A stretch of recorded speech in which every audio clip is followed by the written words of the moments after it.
मनरेगा की जगह नई ग्रामीण रोजगार योजना यानी वीबीजी रामजी अधिनियम पूरे देश में लागू हो चुका है। अगर दोनों के बीच अंतर को अगर हम देखें तो नई योजना में कई बड़े बदलाव किए गए हैं। क्या है वो बड़े बदलाव जो ग्रामीण परिवेश को एक नई ताकत देंगे? चलिए आपको ग्राफिक्स के जरिए समझाते हैं।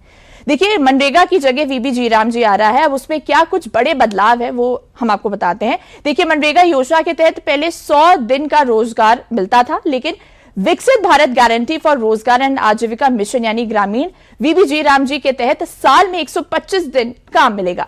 मनरेगा के तहत 100% पैसा केंद्र खर्च करती थी, जबकि वीबीजी रामजी में राज्य को भी योगदान देना होगा। मनरेगा के तहत पेमेंट 15 दिन में होती थी, जबकि वीबीजी रामजी के तहत परिश्रमिक का भुगतान 1 सप्ताह के भीतर करने का प्रावधान है। मनरेगा के तहत पूरे साल काम चलता था, जबकि नए बिल में उसके तहत खेती के सीजन में काम बंद रहेगा। तो ये कुछ बड़े बदलाव हैं जो वीबीजी रामजी में किए गए हैं। पहले जो मनरेगा था, अब वीबीजी रामजी लागू होगा। पहले 100 दिन तक एक वित्तीय वर्ष में जो गारंटेड रोजगार था वो मिलता था, लेकिन अब 125 दिन हो गया है।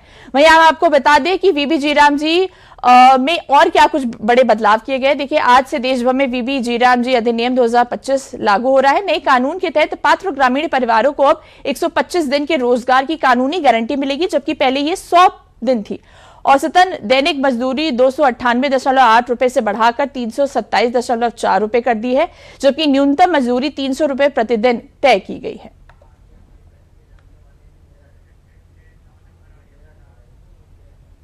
आज जी राम जी का प्रारंभ हो रहा है। ये एक पहले जो योजना मनरेगा चल रही थी उसमें काफ़ी सुधार केंद्र सरकार ने किया है। सबसे बड़ी बात यह है कि उसका एक करिकुलम बना दिया कि उसमें कौन कौन से काम लिए जा सकते हैं। अभी तक लेबर को, ग्रामीण क्षेत्र के लेबरों को 100 दिन काम करने की गारंटी थी। अब इसके माध्यम से 125 दिन हो गई। इसमें 60% भारत सरकार का हिस्सा है और 40% राज्य सरकार का। इसके साथ ही अगर 15 दिन तक किसी भी श्रमिक को कार्य नहीं मिलता है तो उसके बदले में उसको मुआवजा भी दिया जाए।